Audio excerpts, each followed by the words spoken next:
Yes, Kenya. Tamu sana, tamu sana, tamu sana, yes. In less than 1 week, William Ruto's government has borrowed about $500 billion Kenya shillings. Some few days ago, it was confirmed that Ruto had secured about 366 billion Kenya shillings from a Pan-African bank, Afrexim. President Ruto secures Kenya shillings 366 billion from Afrexim Bank for dam construction and irrigation. That was about 1 day ago. Today, Dennis Itumbi, taking to his social media accounts, has confirmed that Ruto has secured an additional over 120 billion Kenya shillings from South Korea. That brings it to a total of about $500 billion Kenya shillings in just less than 1 week, or rather in under 1 week. As that is happening, Rigathi still trains his arsenals on Raila Odinga. Let's have a look at some remarks by Rigathi.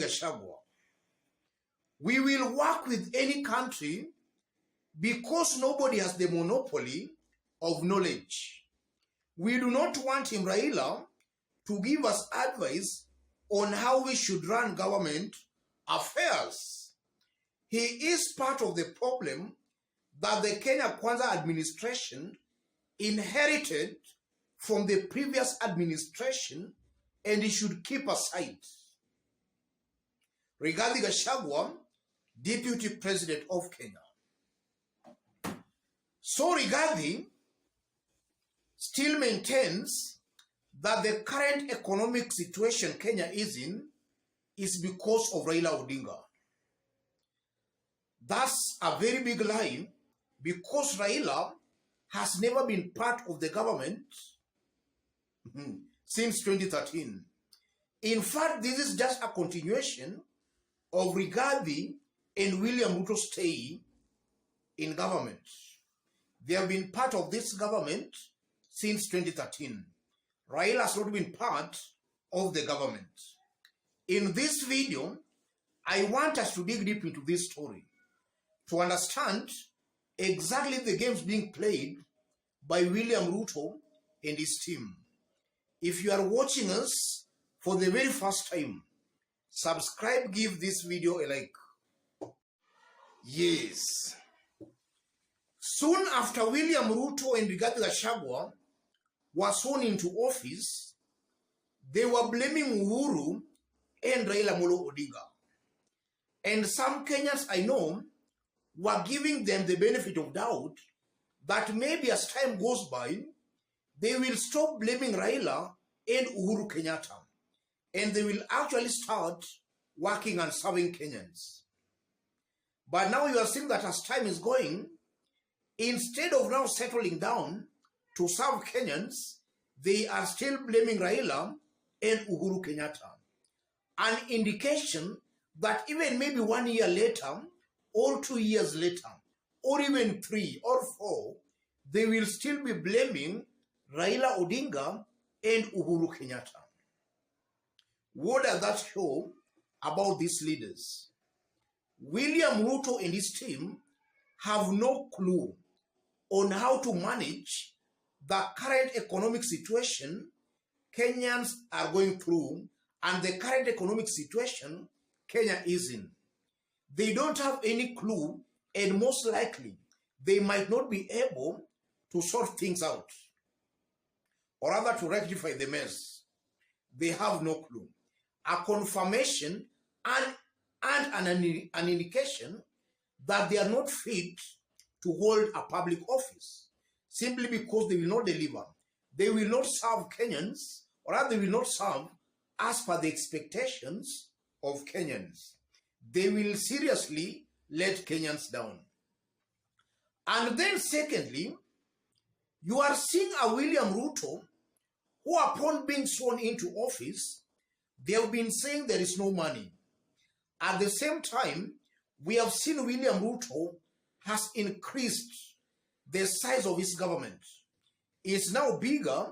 The government size is bigger in William Ruto's government than it was in Uhuru Kenyatta's government.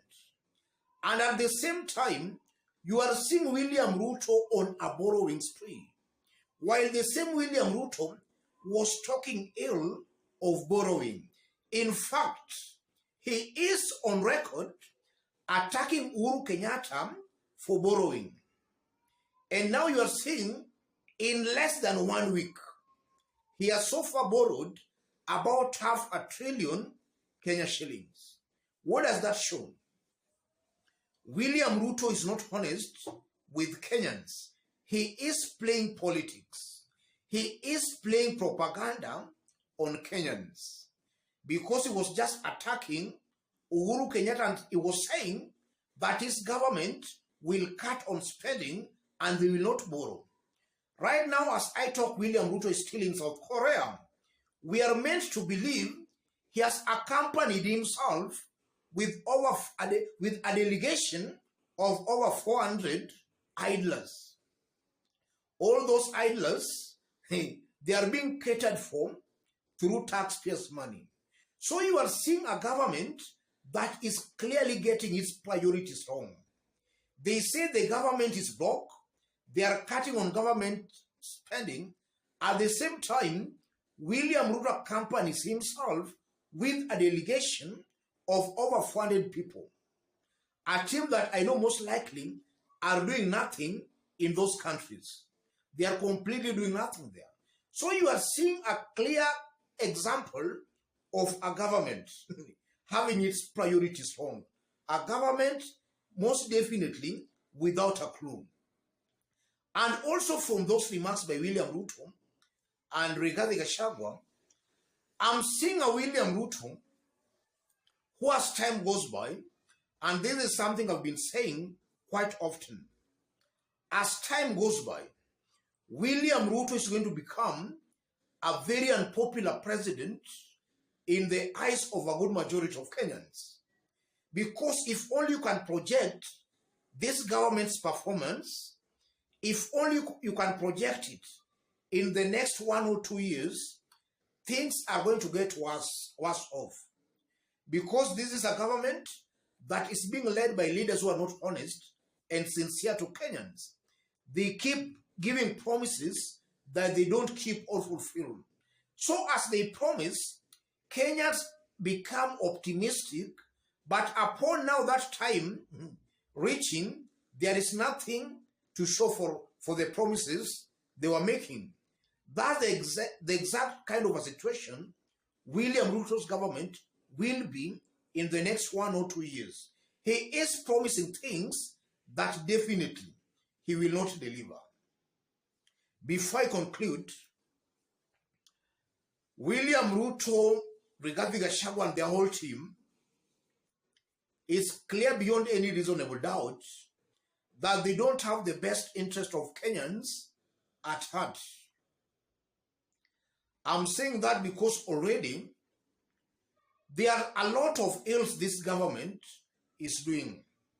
Kenyans are complaining, but this government is not even listening to Kenyans.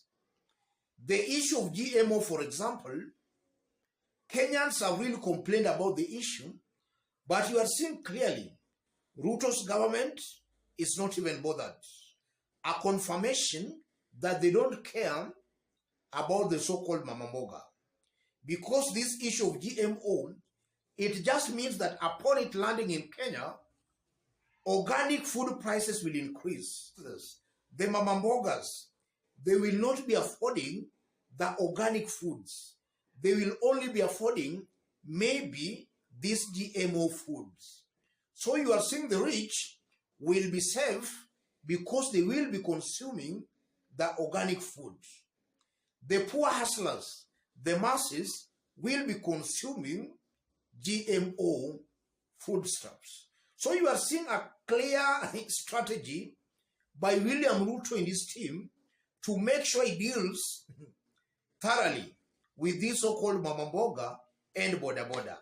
This is a government that does not care about the hustlers. Let me stop it there, ladies and gentlemen. Just as I did indicate when we were starting, if you have not yet subscribed, kindly subscribe. If you want to support our channel, as always, I've pinned my number on the comment section.